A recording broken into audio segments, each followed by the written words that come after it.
Bien, hoy nos tocaba cerrar entonces Aves, básicamente recorriendo la enorme diversidad del grupo, eh, naturalmente con un marco filogenético de fondo, pero ya van a ver que la filogenia es bastante compleja. Pero como les había dicho, son más de 10.000 especies repartidas en un montón de grupos, y además es un grupo muy conocido y muy estudiado.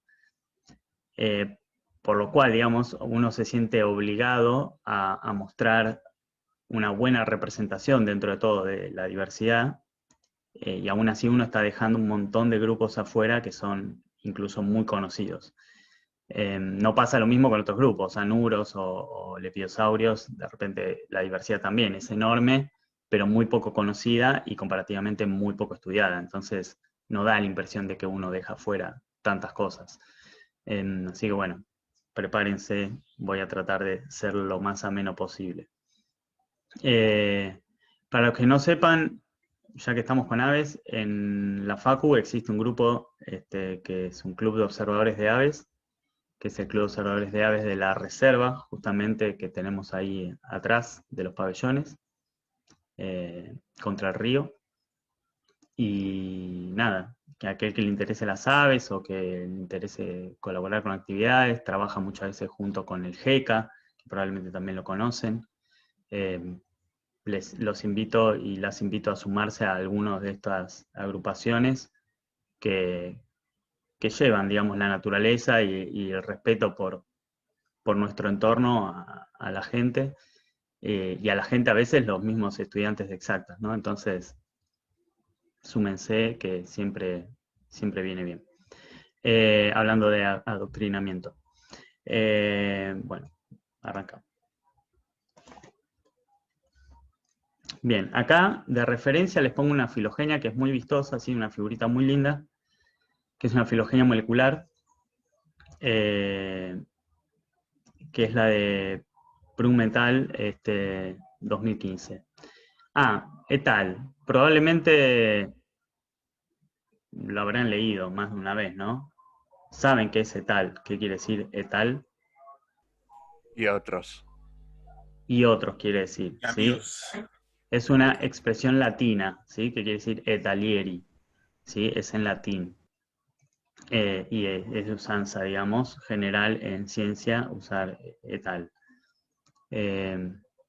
Lo mismo con E.G. ¿sí? O B.G. ¿sí? Son expresiones latinas, abreviadas, naturalmente, y que son de usanza general, digamos, en ciencia y en cualquier ciencia, no solo exactas y naturales, ¿no? Aclaro porque mucha gente termina recibiéndose y pensando que es en inglés, porque, bueno, mayormente lee literatura en inglés y le aparecen esas expresiones, ¿sí? No, son expresiones latinas que se heredaron de hace, imagínense, un montón de años, de cuando la lengua franca era latín. Sí. Hay una chica que dice que está en espera para entrar a la turca. Mira, no me aparecía. Ahí va, gracias.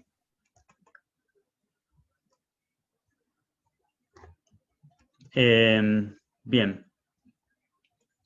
Sí, respecto de las aves, lo que tienen, como les decía, es mucho más conocido el grupo, y el acercamiento que tenemos al grupo, ¿no? Digamos, es casi intuitivo porque están por todas partes las aves. Y no hace falta ver bien para observar aves o poder empezar a identificarlas, como veo que ahí, Javier, comentás. Yo soy ultra miope y eso no me inhibió, digamos, a empezar a tratar de observar a las aves. De hecho, las podemos reconocer mediante su voz también, así que mientras tengamos el oído, ahora si no tenemos oído ni vista, ahí sí estamos fregados. Bien, les puse esta filogenia por un lado, ¿sí? Que es una de las grandes filogenias moleculares que existen hasta el día de hoy, donde, bueno, les da cierto panorama, y les puse también otra, que es de un año anterior, de Jarvis y compañía, que a grandes rasgos recupera también un mismo patrón, ¿sí? Esta, desde el punto de vista metodológico y de datos, sería más robusta, así que yo me voy a basar en esta, y básicamente lo que vamos a ver luego en los TPs va a ser también basada en esta filogenia. De todos modos, si las comparan después, si toman el trabajo, van a notar que son relativamente similares en los principales grupos, que son un poco los que nos van a importar seguir, ¿sí? Básicamente, desde tiempo inmemorial, digamos, se reconoció una dicotomía principal que dividía a las aves modernas, ¿sí? Las neornites, en paleognatas y neognatas. Como podrán darse cuenta, como en casi todos los grupos, siempre hay algún sistema de caracteres al que se le presta especial atención. En este caso tiene que ver con cierta estructura del paladar, por ejemplo. Así como de repente la lengua era importante en los lepidosaurios.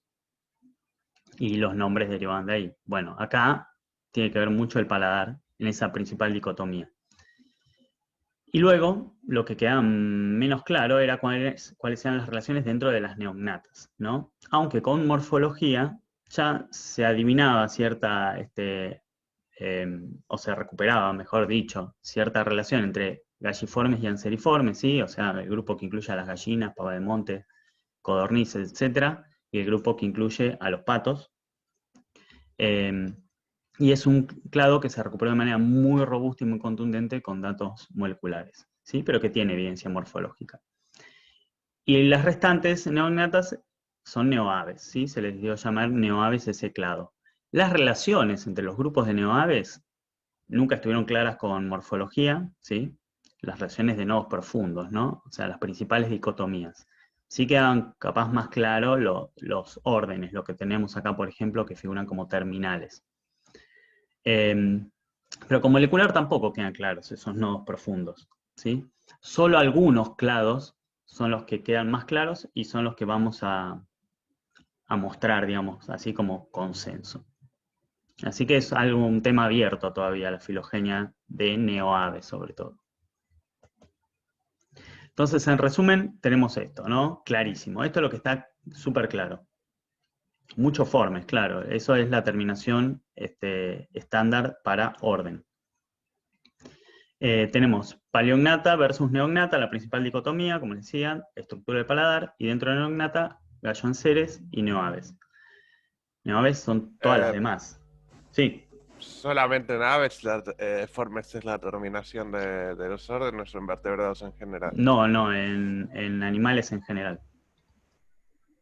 Ah, porque en invertebrados me acuerdo que están, por ejemplo, los trilobites, que son un asco los nombres de los órdenes. Puede pasar, sí, que la terminación orden, digamos, tradicional y formal es la de formes.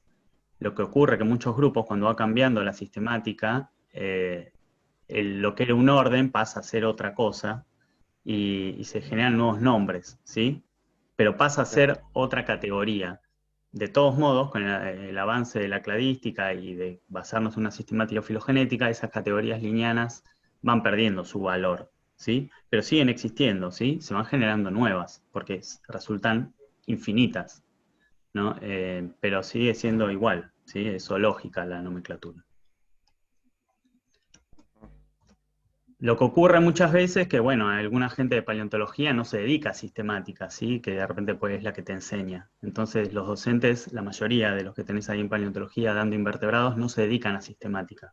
Se dedican, sí, a taxonomía de repente, a alguna cuestión, pero no a sistemática y menos que menos a sistemática filogenética. Así que puede ser que también te digan mal las cosas. Bien, como les decía, la principal dicotomía tiene que ver con el tipo de paladar. Y básicamente, para hacerlo sencillo, es decir, podemos decir que la principal diferencia es el desarrollo del vómer, que es lo que está ahí pintado de negro. Vómer grande hace que el vómer contacte el proceso del parafenoide, ¿sí? De este basiparafenoides, que es esta parte de acá del neurocráneo, y hace también que los palatinos queden separados entre sí. Mientras que un vómer reducido trae aparejado que pierde el contacto con el basiparafenoides y permite el contacto medial de los palatinos. Por supuesto que hay un montón de variación en uno y otro patrón, ¿sí? pero esencialmente podríamos decir que esa principal diferencia del desarrollo de Vollmer, que trae aparejado cambios estructurales por todo el cráneo, permite diferenciar estos dos tipos principales, ¿sí? Que es un poco lo que da soporte a esta principal dicotomía. La polaridad de esto, bueno, algunas cosas resultan al día de hoy inciertas. Lo tradicional es que se considera que el paleognato, como su nombre lo indica, sería la condición plesiomórfica, o más parecida a la condición plesiomórfica, y el neognato, con el Vollmer reducido, más derivado.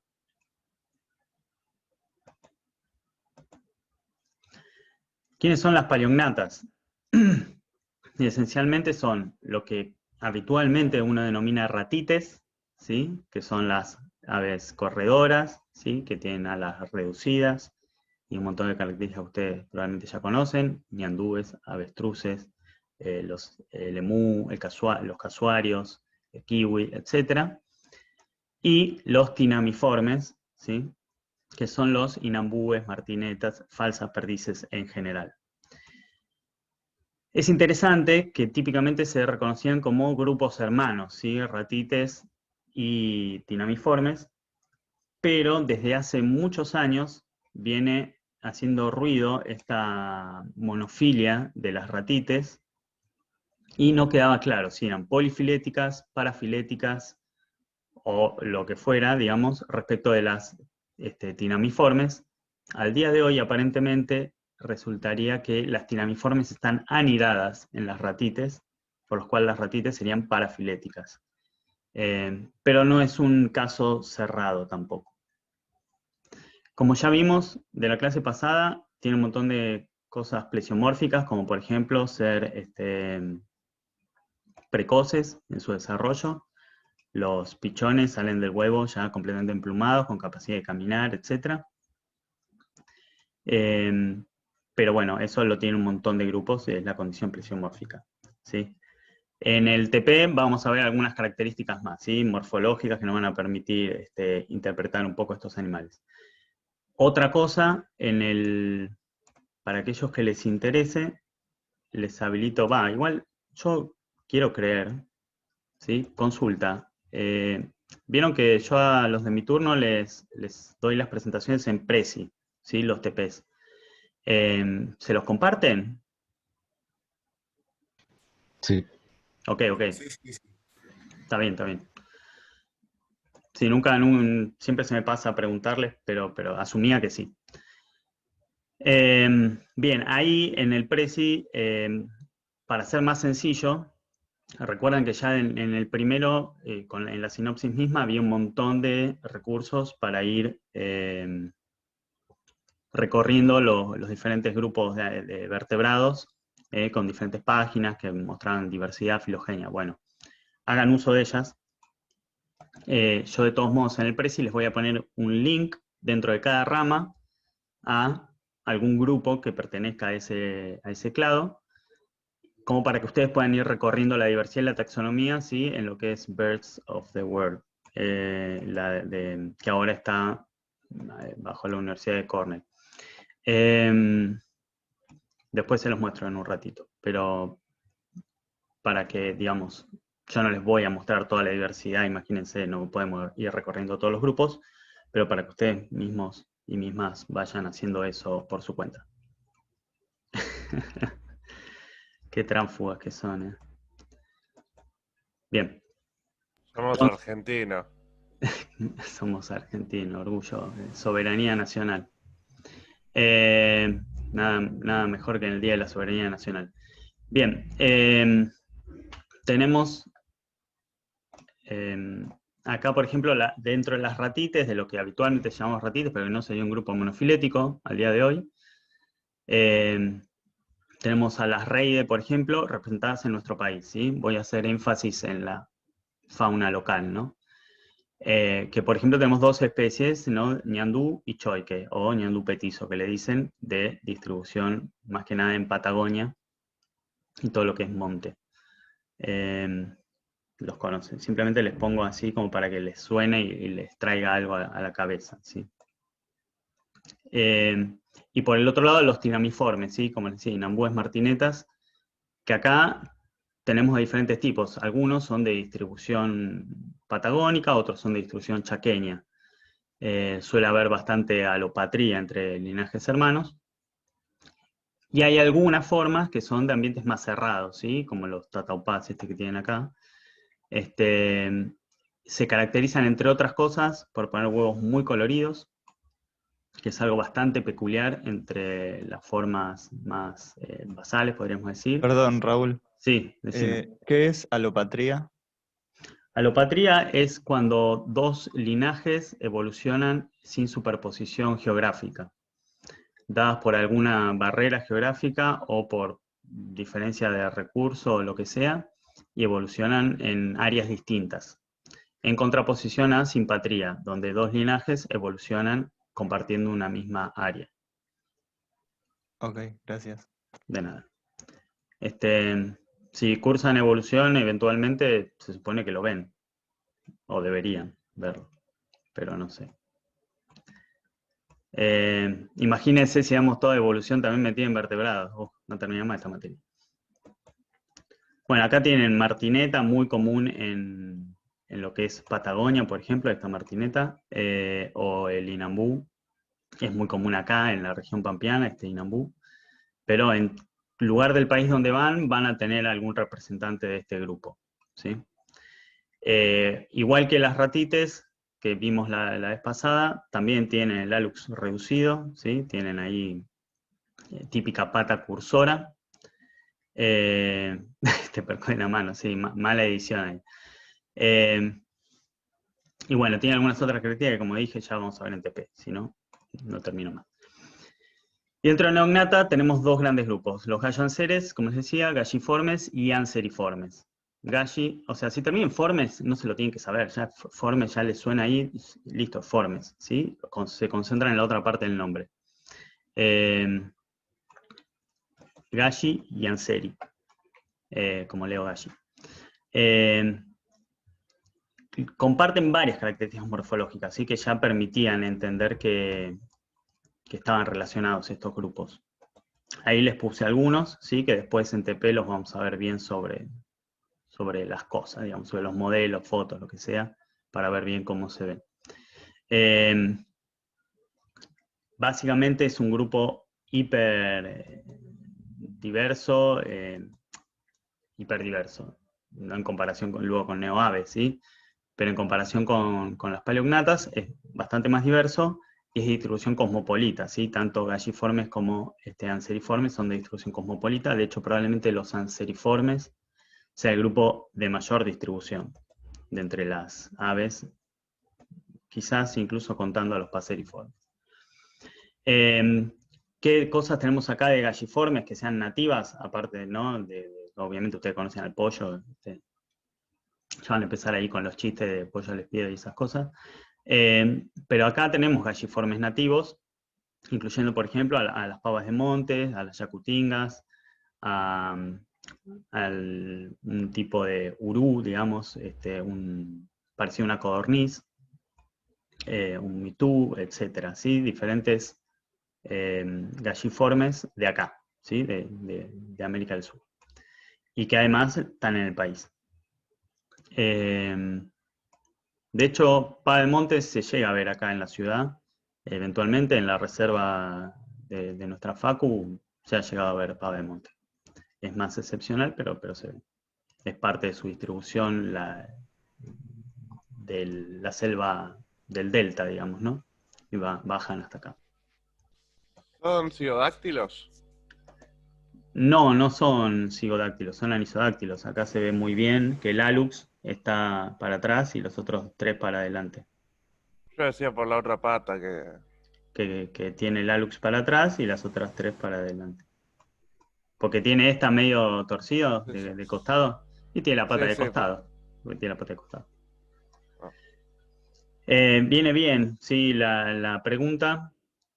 Venimos viendo patas anisodáctilas, ¿sí? Ya habíamos visto en la figura general de la clase pasada, que es la condición plesiomórfica, y la mayoría de los grupos que veamos en la base van a ser anisodáctilas, independientemente de que tengan reducción del hálux y de algún otro dígito eventualmente.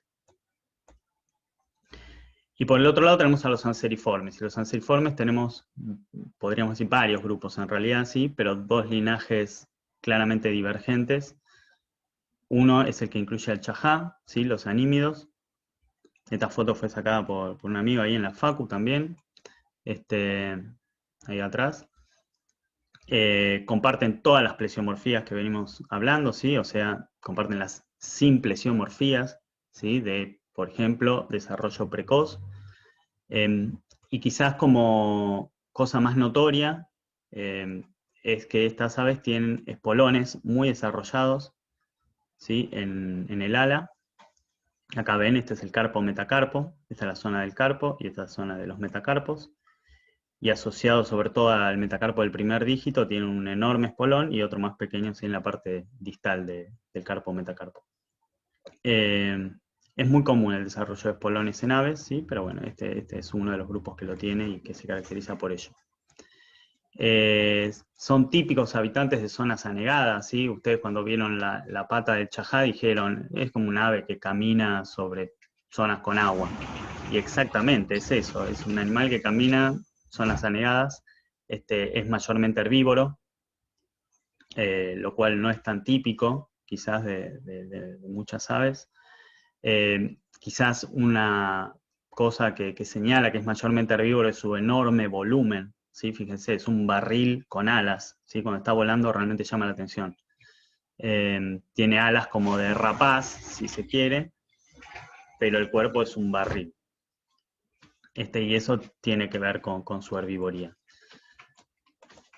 Y por el otro lado tenemos a los patos, ¿sí? Los anátidos, en estos anseriformes. No solo los patos, ¿sí? Por supuesto también tenemos otros grupos. Quizá lo primero que viene a la cabeza son los patos. También ustedes ya probablemente saben que son precoces, ¿sí? Ya nacen, eclosionan así, todos emplumaditos y listos para ir al agua. En el caso de que sean patos mayormente acuáticos, que es el caso de la mayoría. Están caracterizados por patas palmadas, como habíamos visto. Algunos tienen dimorfismo sexual, eso es cuando macho y hembra son diferentes, algunos no.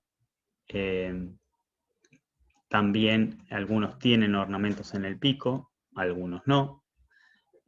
Casi todos tienen el típico pico de pato. ¿Esto qué quiere decir? Pico ancho con laminillas que permiten filtrar, pero algunos no. Es un grupo diverso, digamos.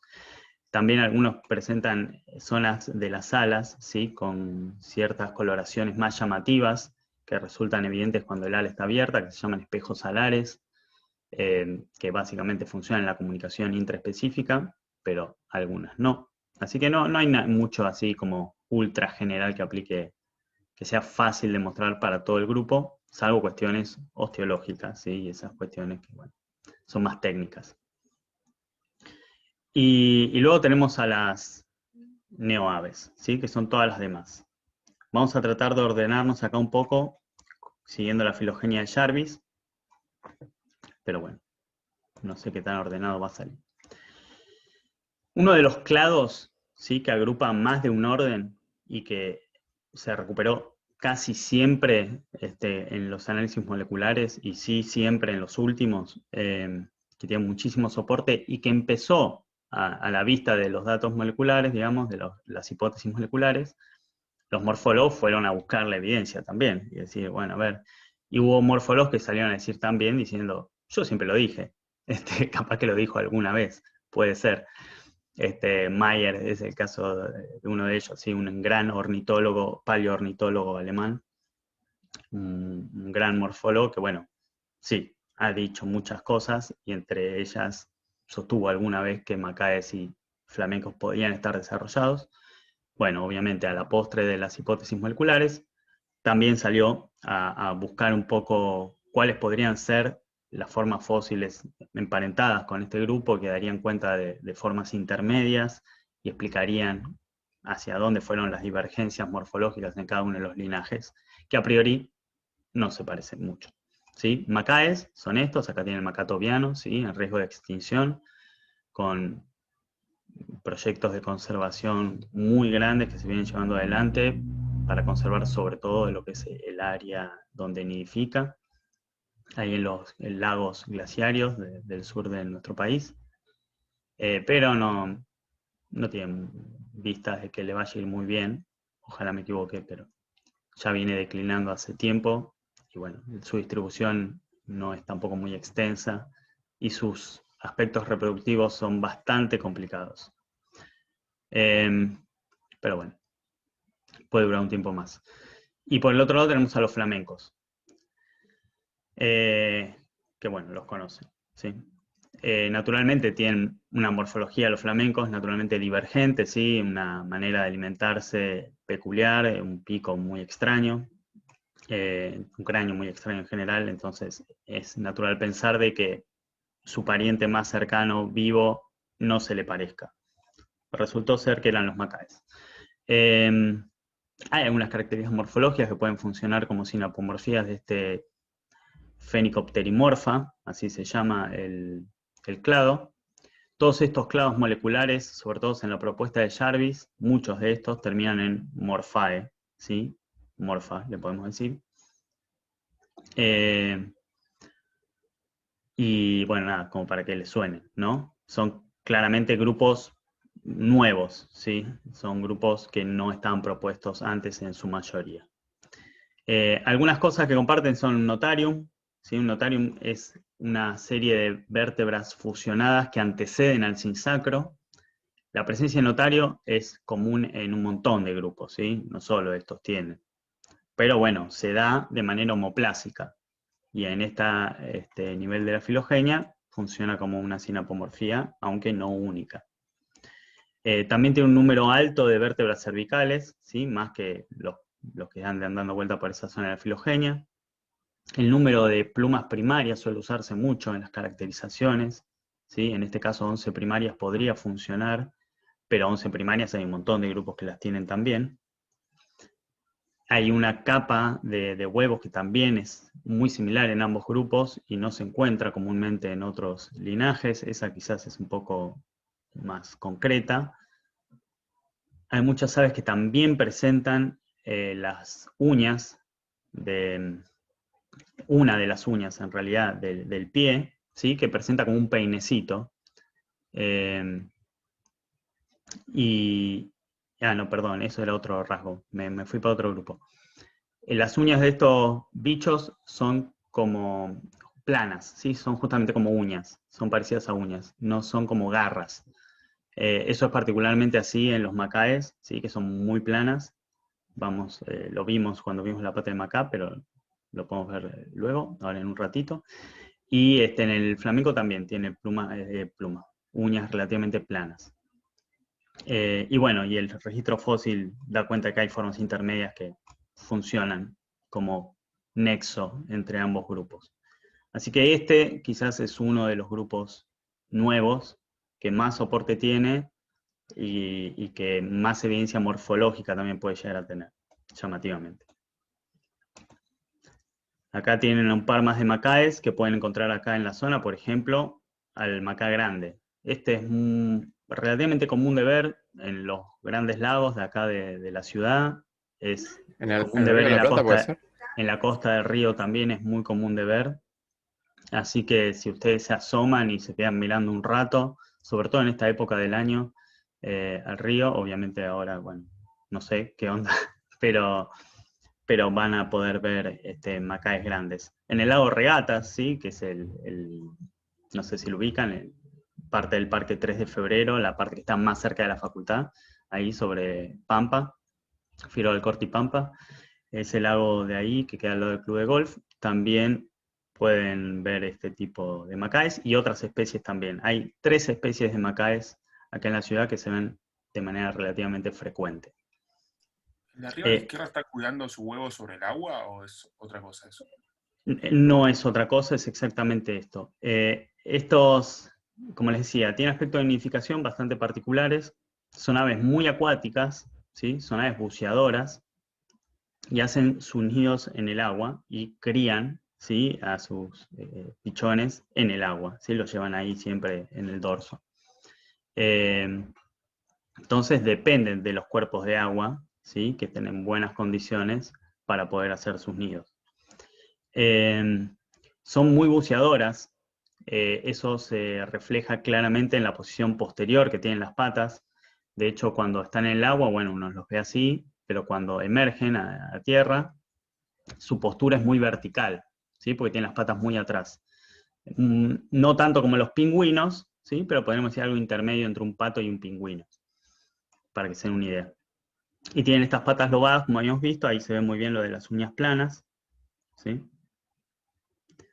Que caracteriza a todos los podicipediformes, ¿sí? A todos los macaes. Bueno, y acá tienen los flamencos, no necesitan mucha presentación, no les voy a indicar nada que no sepan ustedes, ¿sí? Como datos de color, como justamente que la coloración está en gran medida por la dieta, pero eso ya lo saben porque es un color rosado, son carotenoides, y los carotenoides vienen de la dieta, como en cualquier ave, como en cualquier animal, de hecho. Así que no es nada peculiar. Pero bueno, suele llamar la atención en los flamencos por el color. Bien, el siguiente gran clado, ¿sí? Con lumimorfa ahí, incluye varios linajes, muy poco conocidos los demás, los otros dos no los tenemos acá tampoco, así que me voy a quedar simplemente con las palomas.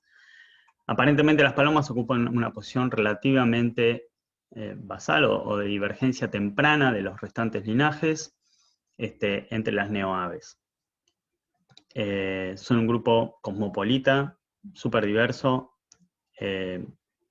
Nosotros porque vivimos en las ciudades y bueno, la paloma doméstica resulta prácticamente una plaga en algunos casos. Pensamos a las palomas de esa manera, pero hay un montón de palomas nativas y algunas realmente muy bellas. Y todas se caracterizan, bueno, por varias cosas. Tienen cera en el pico, ¿sí? Esa porción más carnosa en la base del pico.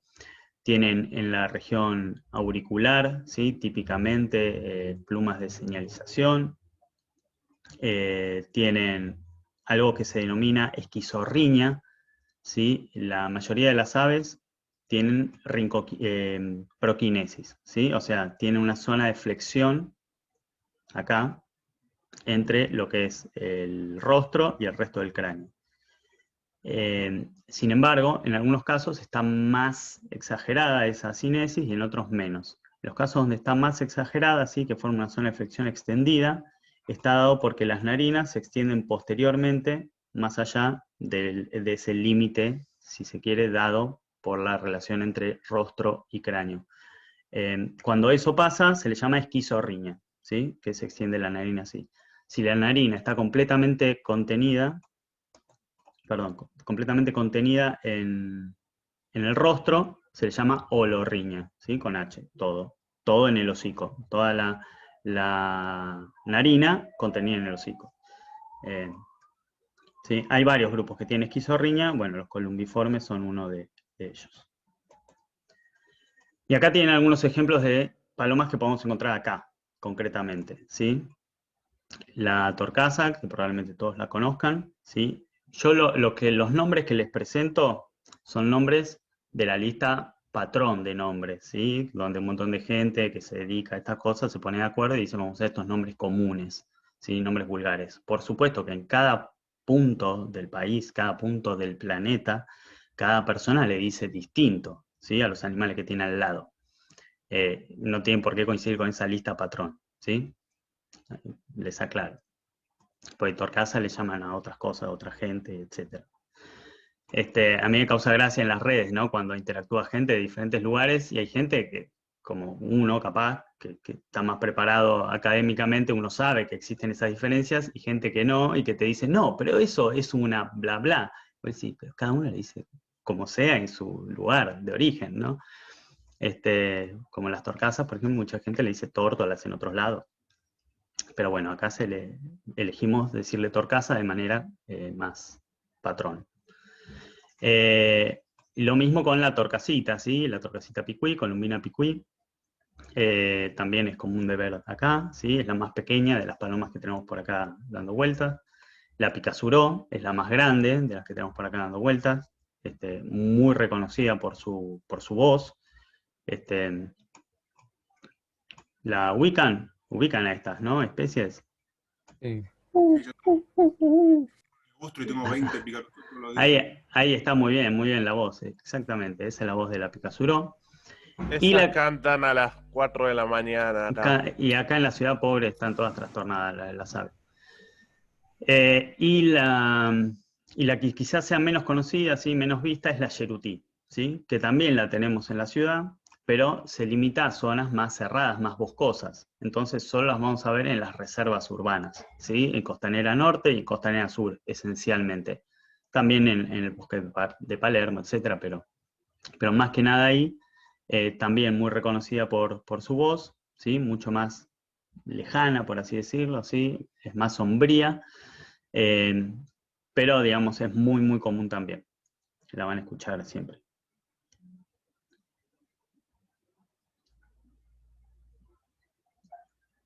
Así es, hay varias cosas que interactúan en esto de que se vuelvan locas las aves, ¿sí? La luz, el ruido, diferentes aves responden de manera un poco distinta, hay varias cosas. Esos estudios creo que fueron hechos en San Pablo, principalmente. Bien, siguiendo adelante con la filogenia, otro de posición relativamente incierta, el clado, ¿sí? Otidimorfa, varía un poco en su posición en todo lo que es esta base de linajes, pero Otidimorfa, al menos incluyendo a 2 órdenes tradicionales, ¿sí? Se recupera frecuentemente. Uno de esos órdenes es cuculiformes. Los cuculiformes son los cucús, por ejemplo, que ven ustedes cuando, no sé, aquellos que hayan hecho ecología del comportamiento, ¿sí? O que hayan agarrado algún libro de evolución y hay un ejemplo de parasitismo de cría. El ejemplo que siempre sale es el de los cuculiformes, ¿sí? El de los cucús. Acá tienen una cría de cucú, ¿sí? Siendo alimentada por un ave de otra especie, claramente, que evidentemente le es invisible a sus ojos el hecho de que lo doble en tamaño y lo trata nada como a su propio hijo. El bebé estaba alimentándose los impuestos. Bueno, no vamos a entrar en esas cuestiones. ¿Qué caracteriza a los cuculiformes? Bueno, algo que caracteriza a los cuculiformes morfológicos, ¿sí? Como grupo, como un todo, es que tienen pie cigodáctilo, ¿sí? Esto, como les decía la vez pasada, tiene que ver probablemente, por un lado, con que tienen un desarrollo altricial, ¿sí? Que promueve la plasticidad fenotípica y el desarrollo de nuevas morfologías que luego se terminan anclando, ¿no? Evolutivamente. No quiere decir que es a nivel individual, ¿sí? Y a su vez, con que aparentemente la cigodactilia resulta adaptativa en, ¿cómo se dice? En contextos de ambientes cerrados, ¿sí? En formas perchadoras o trepadoras, no perchadoras, digamos, más trepadoras, o recorredoras del sustrato arbóreo. Más allá de que luego un montón de cuculiformes divergieron, ¿no? Ahora vamos a ver un par de casos. No todos los cuculiformes son parásitos de cría, ¿sí? Ese es el caso de algunas especies de cucús, no todas. Aparentemente surgió independientemente muchas veces el parasitismo de cría. Para aquellos que no saben lo que es el parasitismo de cría, es cuando una especie, en lugar de criar a sus huevos, los pone sus huevos en nidos ajenos y deja que los críe otro. Le podríamos decir el síndrome de Maradona, no sé. Para seguir sumando polémica a la charla. Pero bueno, acá tenemos cuculiformes y ninguno de ellos es parásito de cría, ¿sí? Pertenecen a otro linaje dentro de cuculiformes además. Y donde básicamente la mayoría son de ambientes cerrados, ¿sí? Son especies relativamente arbóreas, donde quizás la que más se aleja, ¿sí? De ese patrón es el pirincho, ¿sí? Que es la que podemos ver más comúnmente acá. No es la única, vemos varias especies de acá de cuculiformes. En la reserva, por ejemplo, registramos, además de pirinchos, que están por todos lados, son relativamente comunes. También registramos cuclillo chico, ¿sí? Que es este de acá. Hemos registrado anoe, incluso, aunque un individuo muerto, pero bueno. Cuclillo canela también, este es el canela, perdón. Cuclillo chico también hemos registrado, incluso nido. el año pasado. Y bueno, acá tiene un tingazú, ¿sí? Más común de las selvas, pero un poco más hacia el norte. Pero bueno, nunca se sabe, a veces baja. Y bueno, nada, este se aleja un poco más porque el ambiente es más abierto, ¿sí? El pirincho, y a su vez es gregario, o sea, se maneja en grupos. Mientras que los demás son más bien solitarios, o a lo sumo, bueno, se juntan en parejas al momento de criar. Pero bueno, en eso se aleja bastante del patrón. Otro que se aleja bastante es el correcamino, ¿sí? Que lo mencionaban ustedes la vez pasada, que es totalmente una ave cursora, ¿sí? Pero bueno, parte de una morfología más parecida a la de un cucú, ¿sí? O a la de un pirincho incluso.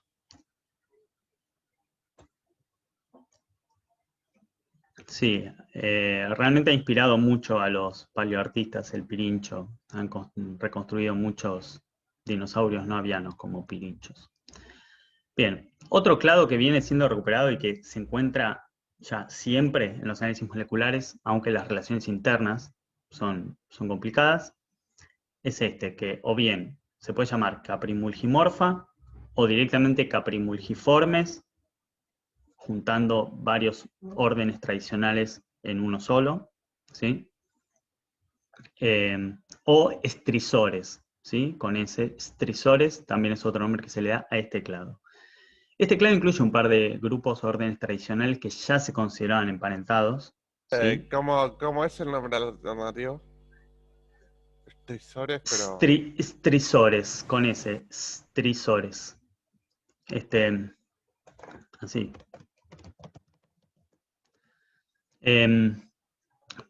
Pero, digamos, a su vez sumó otros grupos que no eran considerados parientes, como por ejemplo los atajacaminos, urutaúes, etcétera, ¿sí? Este tipo de aves, ¿sí? Los tradicionales caprimulgiformes y otros órdenes similares.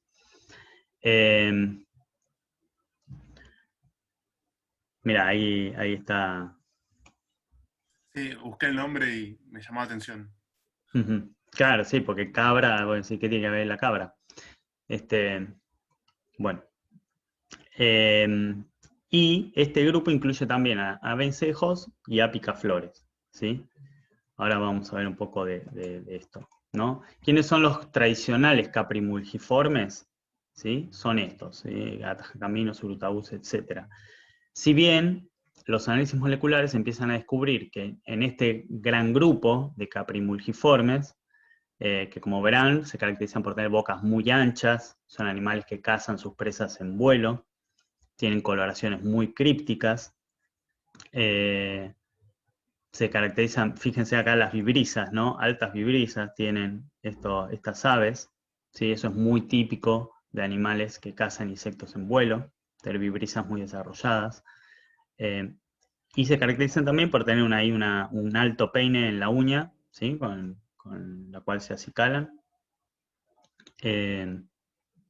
Bueno, este grupo se empieza a descubrir que en realidad encierra una diversidad mayor a nivel de linajes. Entonces, de repente se empiezan a reconocer más órdenes, ¿sí? Pero bueno, no los vamos a dar todos los nombres, pero para que sea una idea. Aparentemente, esta secuencia de órdenes similares, atajacaminos y parientes, sería la condición plesiomórfica en el grupo de caprimulgimorfa o caprimulgiformes en sentido molecular. De la cual derivarían los apodiformes, ¿sí? Que se reconocían igualmente ya hace un tiempo como grupo, ¿sí? Vencejos y picaflores, donde los vencejos comparten un poco más con los caprimulgiformes clásicos, porque también son formas de picos anchos y cortos que cazan en vuelo. Se podrán imaginar que hay un montón de características vinculadas a la articulación, digamos, del rostro con el cráneo, ¿sí? Y cuestiones vinculadas del dentario y del maxilar que se modifican en este grupo, vinculada a ese tipo de dieta, ¿sí? Pero esa sería la condición plesiomórfica de la que parten los picaflores. Y los picaflores desarrollaron estrategias completamente diferentes. No todos son idénticos así, pero bueno, se parecen bastante. Tienen un montón de peculiaridades los picaflores. no solo del pico, de la lengua, vinculadas a alimentarse, entre otras cosas, de néctar, muchas de ellas, aunque todas se alimentan también de insectos y arácnidos. Básicamente se dividen su tiempo, ¿sí? En qué momento se alimentan de cada cosa. Acá les puse ejemplos de 3 especies que pueden ver comúnmente acá. El picaflor verde, esmeralda o común, que es este es un macho, la hembra tiene blanco. El picaflor bronceado y el picaflor garganta blanca. Los 3, este es el más común por lejos en la mayor parte del año. Este es más común en invierno y este se vuelve más común en verano. Pero los 3 los pueden ver, ¿sí? Y también con el tiempo los pueden escuchar y van a detectar que son diferentes, ¿sí? Los sonidos que hacen. ¿Invernan o migran? No hibernan, no hibernan, van variando su distribución. Yo digo acá porque, bueno, acá concretamente en la ciudad, ¿no? Van variando su distribución. No migran, ¿sí? En el sentido de las golondrinas, como decimos, migran. No migran, son movimientos estacionales, ¿sí? Menores, que bueno, hace que uno los vea en una zona y no en otra. Acá tienen de los vencejos, son bastante peculiares en que son una de las formas pamprodáctilas, ¿sí? Que habíamos mencionado, que permite la rotación del dedo 1, ¿sí? Y el dedo 4 hacia adelante, hacia atrás, etc., ¿sí? Pudiendo poner todos los dígitos hacia adelante, que básicamente tiene que ver con su comportamiento de colgarse y sobre las paredes, ¿sí? Muy parecido a como si fueran murciélagos, ¿sí? Solo que no lo hacen cabeza abajo la mayoría de las veces, y desprenderse como lo hacen los murciélagos, ¿sí? Como tirándose para atrás, digamos, como quien está en un bote y se tira para bucear, bueno, estando en la pared y tirándose así para atrás para salir volando. ¿Cómo diferenciarse un vencejo de una golondrina? Bueno, si lo ves de cerca, lo diferencias fácil. Si lo ves de lejos como un puntito volando, buena suerte. No hay forma.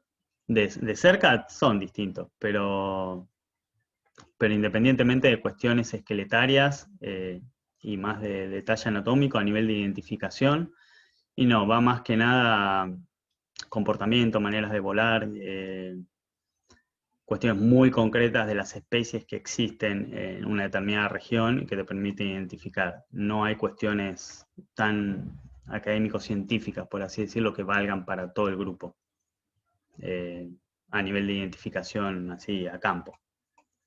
Ok. No sé si me explico la diferencia. Después de un rato les muestro las guías y cómo funcionan y esas cosas, como para identificar y conocer lo que uno ve, así a campo, a simple vista. Obviamente las golondrinas nunca van a estar posadas así. Si uno ve un animal posado así, de esta manera, sabe que es un vencejo.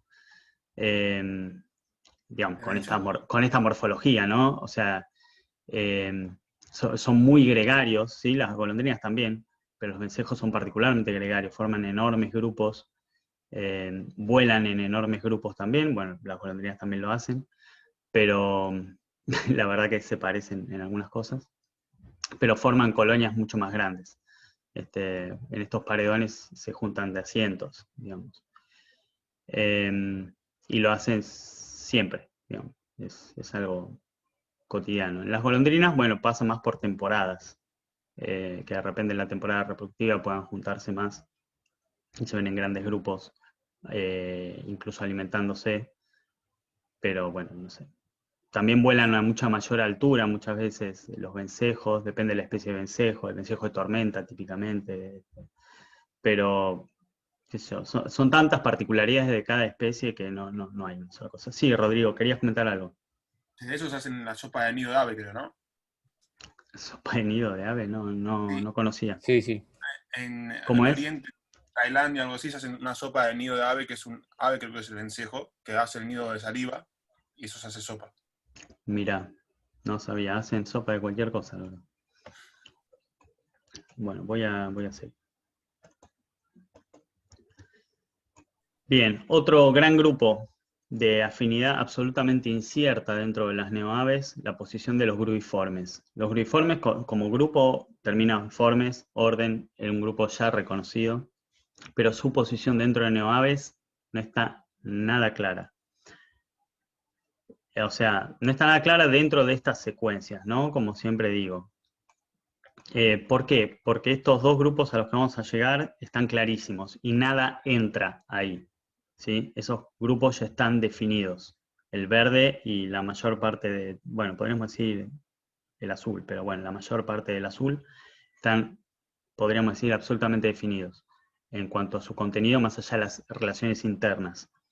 Así que nada entra ahí. Pero luego, fuera de esos grupos, su posición es incierta. Dentro de neoaves. O sea, mucho más cierta, por ejemplo, de la posición de Iguaña, ¿no? Si vamos al caso. Pero bueno. Vamos a ver quiénes son los gruiformes. Por un lado tenemos acá, gruiformes de acá. Bueno, incluye a las grullas, ¿sí? Que no son de acá. Que es la que les da el nombre, ¿sí? El gruiforme. Y acá tenemos al carau, a las gallaretas, pollonas y nombres de ese estilo, ¿sí? Todos bastante jocosos.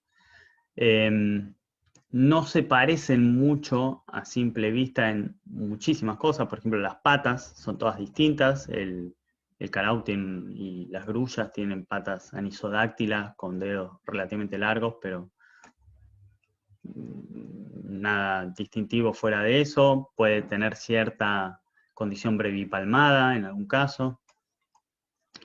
Mientras que, por ejemplo, las pollonas tienen dígitos quizás un poco más expandidos en cuanto a la zona tegumentaria, ¿sí? Pero no demasiado.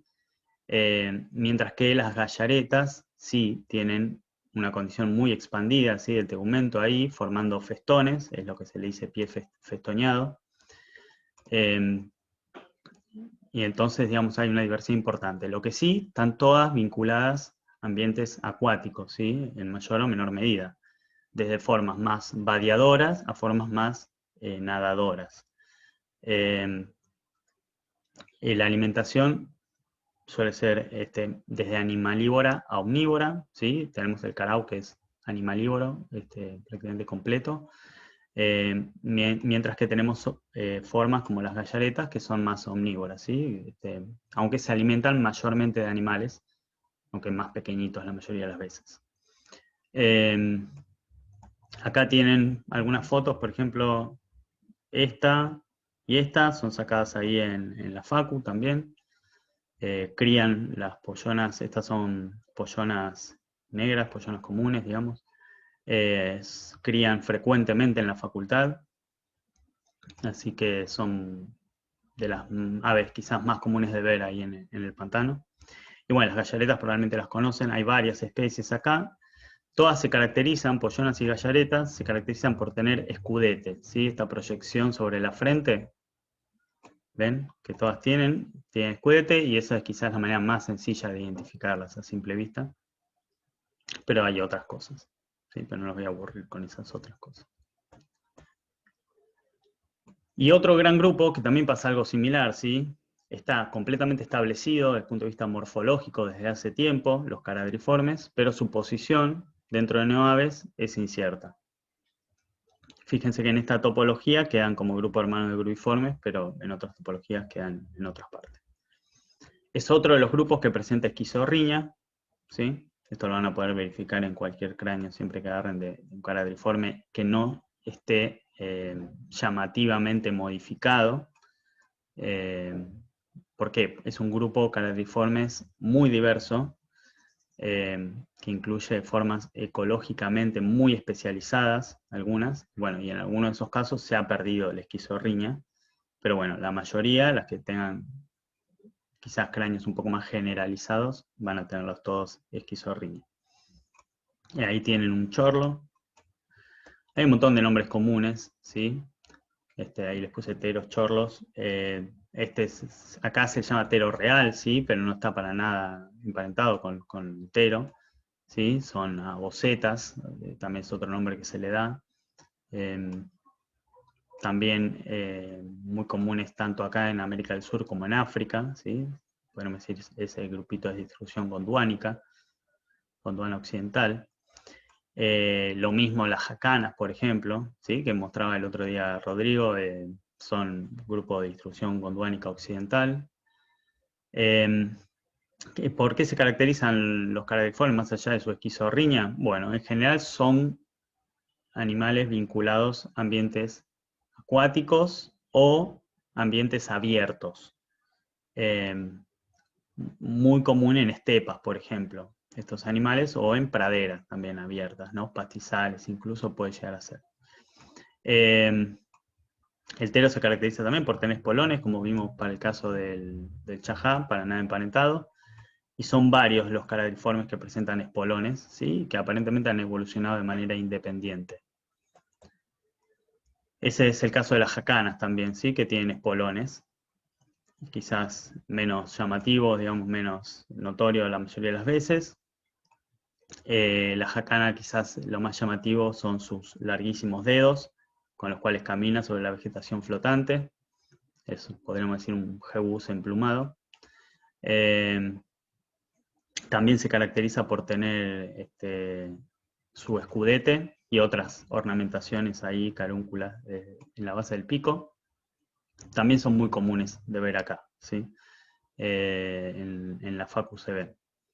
Así que fíjense la diversidad de linajes y de especies que les voy mencionando que se ven en el contexto de un microambiente en mitad de una ciudad, ¿sí? Realmente es mucha la diversidad de aves que hay en todas partes. Pero bueno, particularmente en la ciudad. Caladriformes también incluye una serie de aves playeras, o sea, la mayoría de las aves playeras que vayan a poderse encontrar ustedes van a ser caladriformes. Eso incluye formas que se llaman desde playeros, playeritos, pitotois, ostreros, gaviotas, rayadores que hablamos la vez pasada también. Todas esas especies son caladriformes, ¿sí?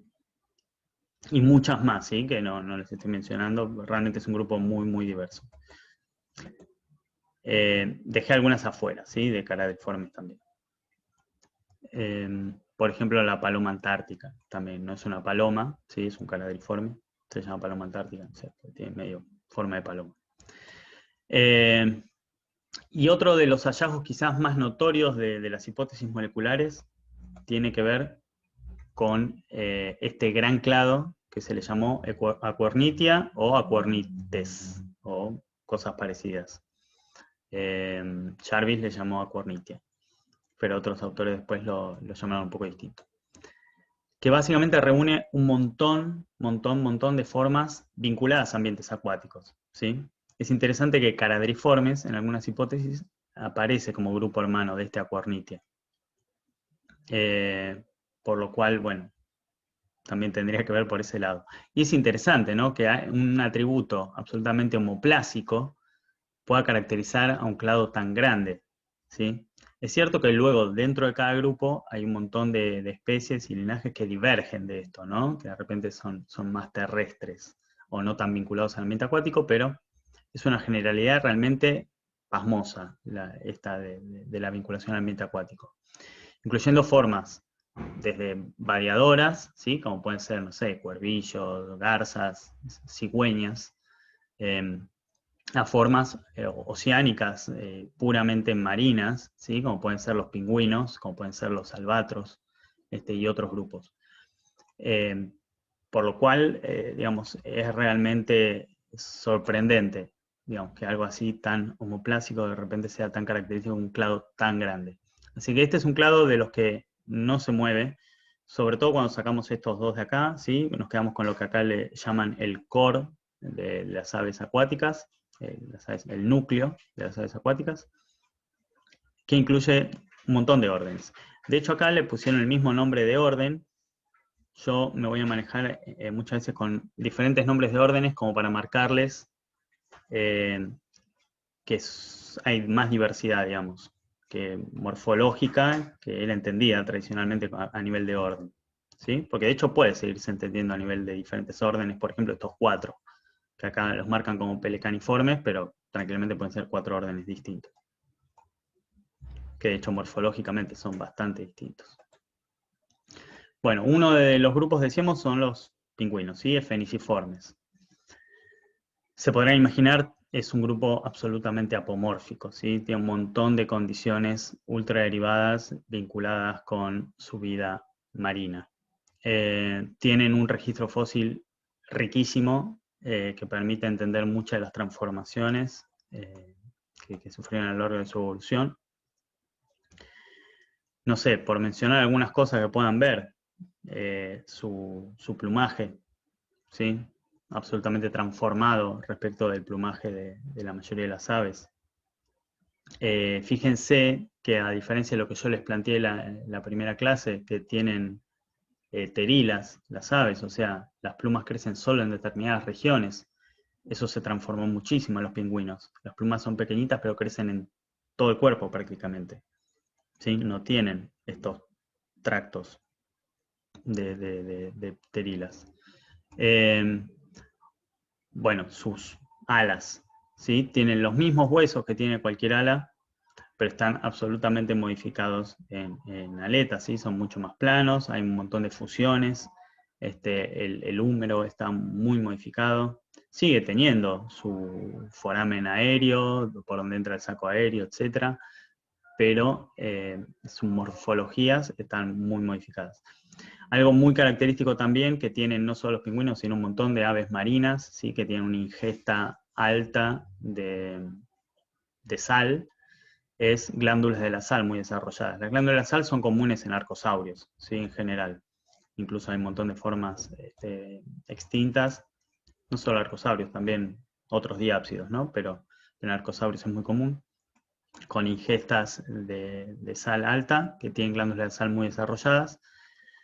Y acá eso se puede ver incluso en los cráneos, ¿sí? Cuando ven un cráneo que tiene este desarrollo de una fosa, ¿sí? Sobre la órbita, ahí es donde se localiza la glándula de la sal. Entonces, cuando ustedes ven esta marca, quiere decir que hay una glándula de sal muy desarrollada y seguramente se trate de un ave con una alta ingesta de sal natural, ¿no? Obviamente, perteneciente a un grupo típicamente marino u oceánico.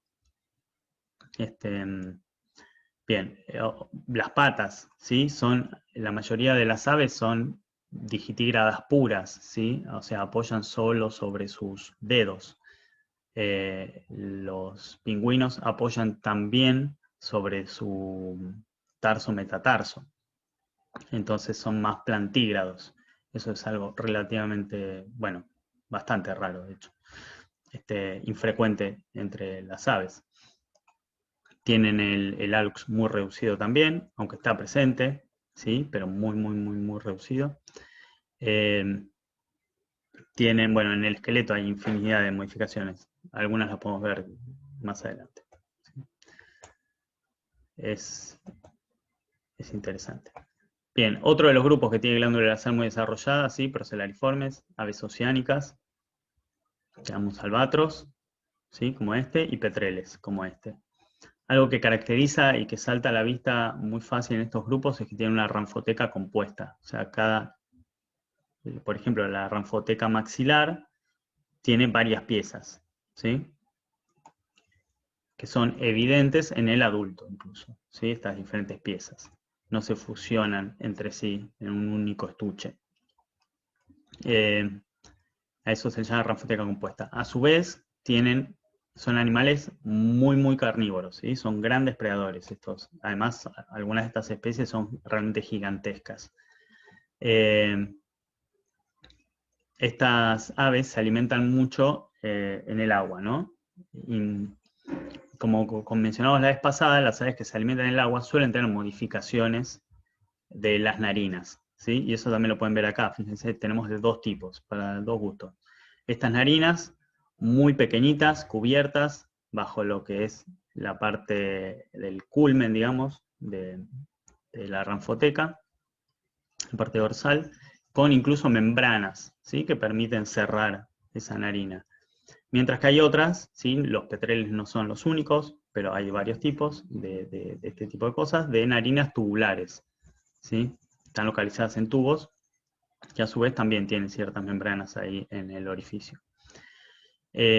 Así que nada, ese tipo de modificaciones son frecuentes de ver. Estas aves oceánicas prácticamente no tocan tierra durante un montón de tiempo y tocan tierra básicamente para copular y poner huevos. Y criar a sus pichones y luego de vuelta al océano. Realmente debe ser una experiencia interesante ver estos animales en sus lugares. Yo no tuve la oportunidad.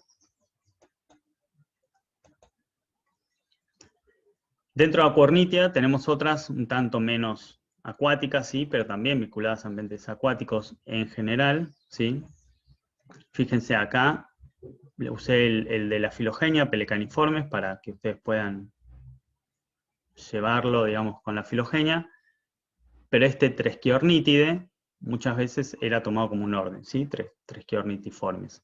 Básicamente incluye cuervillos, espátulas, bandurrias y cosas de este estilo. Picos largos, diferentes formas, formas cursoras, bayadoras en general, y que se alimentan de pequeños organismos, típicamente en el agua, ¿sí?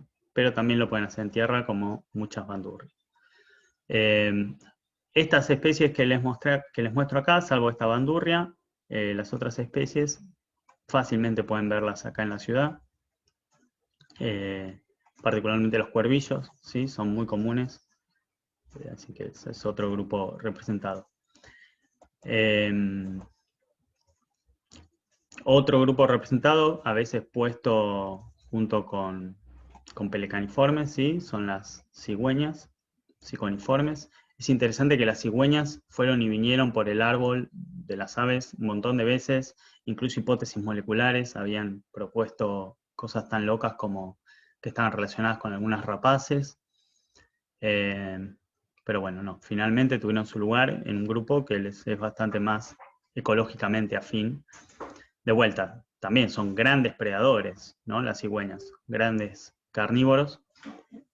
Pero bueno, pertenecen a un ecotipo de aves variadoras, ¿sí? Y que cazan sus presas en ese tipo de ambientes, no más. Las cigüeñas se caracterizan, junto con otras aves que también tienen este tipo de estrategias de caza, por tener, además de picos muy largos, ¿no? Naturalmente, tiene acá, en la base de la ranfoteca mandibular, abierto, ¿sí? Está toda abierta, ventralmente no está cubierto por ranfoteca, y tiene una zona gular expansible, ¿sí? Entonces, eso les permite comer grandes presas, ¿sí? Y acomodarlas ahí en esa especie de buche, que no es el buche, ¿no? Esa especie de pliegue gular. Acá tienen 3 especies que podemos ver acá en el país, ¿sí? Esta es la única que podemos ver fácilmente en la ciudad. Muy frecuentemente se pueden ver volando al mediodía, aprovechando las corrientes de aire ascendente, igual que las rapaces en ese sentido, para desplazarse hacia otro cuerpo de agua, por ejemplo. Así que si prestan atención, en verano levantan la cabeza, muy frecuentemente van a ver cigüeñas. A veces vuelan muy, muy alto, ¿no? Y acá tienen, bueno, Tuyuyú y Javirú, ¿sí? Nombres de cigüeñas acá locales. Esta se encuentra en provincia de Buenos Aires. Así que bueno, nada, pueden echar a ver. Otro grupo emparentado, ¿sí? Similar, superficialmente, es el de las garzas.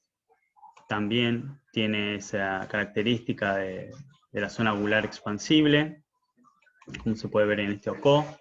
La mayoría también están muy vinculados al ambiente acuático, algunas lo están menos, como es el caso del chiflón, pero son todas especies relativamente comunes, también de ver acá en la región esta que les muestro acá, son varias, como verán, ¿sí?